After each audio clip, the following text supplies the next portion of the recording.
रश्मि और अमर लॉकडाउन के चलते डेटिंग ऐप पर मिलते हैं।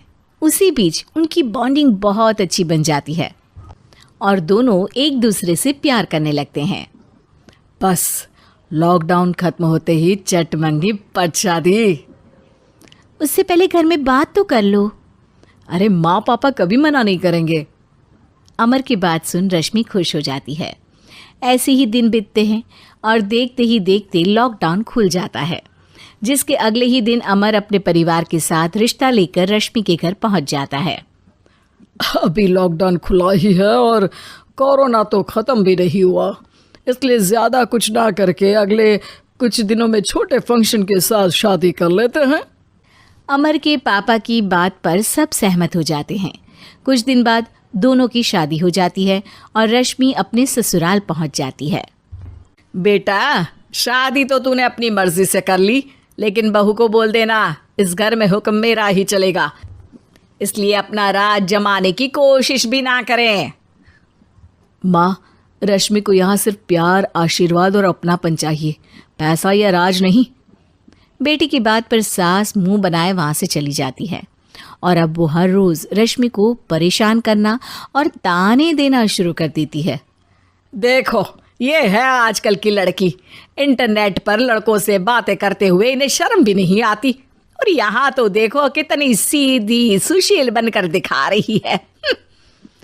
मम्मी, शादी के रिश्ते वाले इंटरनेट ऐप से जब किसी को कोई दिक्कत नहीं है, फिर डेटिंग ऐप के जरिए मिलना किस तरह गलत हो सकता है? रश्मि के डेटिंग ऐप वाली बात सुन उसकी हैरान सास तुरंत तुनक कर पूरे घर को सिर पर उठा लेती है, जिसकी आवाज़ सुन अमर और उसके पापा भी वहाँ आ जाते हैं। हाय मेरी माता, इतना बड़ा झूठ! डेटिंग ऐप को इंटरनेट के जरिए मिली है बोलकर इस कलमुही को मेरे सर ला बिठा दिया। अरे नास पिटी, तुझे जरा भी शर्म नहीं आई? वहाँ न जाने कितने लड़कों से गुलू गुलू करके तुझे मेरा ही लड़का मिला था फंसाने के लिए। माँ, मुझे तो समझ नहीं आ रहा क्या बोले जा रही हो। डेटिंग ऐप इस्तेमाल करना कोई अपराध नहीं है, और तुम रश्मि को ऐसा कैसे बोल सकती हो? मैं भी तो था उस ऐप पर। पहले उसके लिए माँ से झूठ बोला और अब लड़ाई कर रहा है। सास और अमर की बात सुनकर रश्मि हैरान खड़ी रहती है। अमर, तुमने घर में झूठ क्यों बोला? ये सब देख रही हो ना, इसी की वजह से झूठ बोलना पड़ा।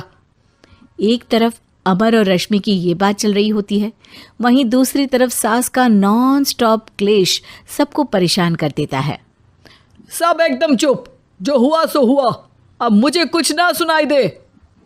पति की बात सुन सास चुप होकर वहां से चली जाती है, लेकिन अब वो रश्मि के सिर दुनिया भर के सारे काम डालकर उसका जीना पहले से भी ज्यादा मुश्किल कर देती है। मम्मी, मैं आपका गुस्सा समझ सकती हूँ, आपको जो करना है कर लीजिए, मैं कभी कुछ नहीं बोलूँगी। उम्मीद है किसी दिन तो आपका गुस्सा शांत होगा और नफरत प्यार में बदलेगी। रश्मि की अच्छाई को उसका नाटक समझकर सास गुस्से के 7वें आसमान पर चढ़ जाती है और उसी शाम रश्मि को नीचा दिखाने के लिए अपनी सहेलियों को घर बुलाकर उसकी बुराइयां करने लगती है। अरे कौशल्या, क्या बताऊं, आजकल के बच्चे ना बहुत एडवांस हो गए हैं। पहले रिश्ते घर परिवार वाले सब देख परख के कराते थे, और अब ये लोग खुद न जाने कहाँ कहाँ मिलकर खुद ही सब कुछ पक्का करके हमें बता देते हैं। लड़की का कैसा दिन धर्म, कैसा ईमान, कैसा चरित्र कुछ नहीं पता, बस प्यार किया और घर लाकर बिठा देते हैं। अरे ऐसा क्यों बोलती हो? आजकल बच्चे अपने आप में बहुत समझदार हो गए हैं, और फिर पूरी जिंदगी तो उन दोनों को ही साथ निभानी है। अपनी पसंद से शादी कर भी ले तो क्या दिक्कत? तू ही देख ले, पहले इतना अच्छा बेटा और अब सोने पर सुहागे जैसी सर्वगुण संपन्न बहू। और पता है, अभी कुछ दिन पहले मेरी बेटी ने मुझे डेटिंग ऐप के बारे में बताया, जहाँ लड़का लड़की अपनी पसंद से अपने आप एक दूसरे को चुन लेते हैं, और फिर अगर सब सही रहता है तो बात आगे भी बढ़ जाती है। अरे इसमें इतना खुश होकर क्या बता रही हो? ये तो गलत है। न जाने कौन क्या है, कितना झूठ कितना सच है। अरे पर सोचो, जब तुम किसी के बताए रिश्ते को देखने जाते हो तो क्या एक ही बार देखने से सच झूठ का पता लगा सकती हो? ज़रूरी नहीं कि बच्चों का लिया फैसला हमेशा गलत हो। अरे बहुत बार हमसे भी तो गलत फैसले होते हैं ना। अच्छे बुरे लोग तो हर जगह मिल सकते हैं, फिर इसमें सिर्फ बच्चे ही गलत कैसे?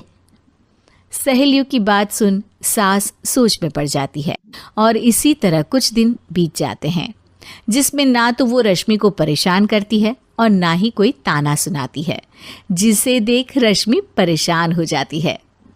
मम्मी, आपकी तबीयत तो ठीक है ना? कुछ दिनों से देख रही हूँ आप मुझे कुछ बोलती ही नहीं। तो मेरा परेशान करना ज्यादा अच्छा लगता है क्या? नहीं, आपकी शांति उससे ज्यादा परेशान कर रही है। शांति इसलिए है क्योंकि मुझे एहसास हो गया है कि गलत तुम लोग नहीं, मेरी सोच है। प्यार तो एक सुंदर एहसास और शादी खूबसूरत साथ है। अगर ये साथ सच्चा है तो कहीं पर भी किसी भी तरह जुड़ा हो, उससे कोई फर्क नहीं पड़ता। आप कौन है? इतनी अच्छी बातें मेरी पत्नी तो नहीं बोल सकती। क्या आप भी?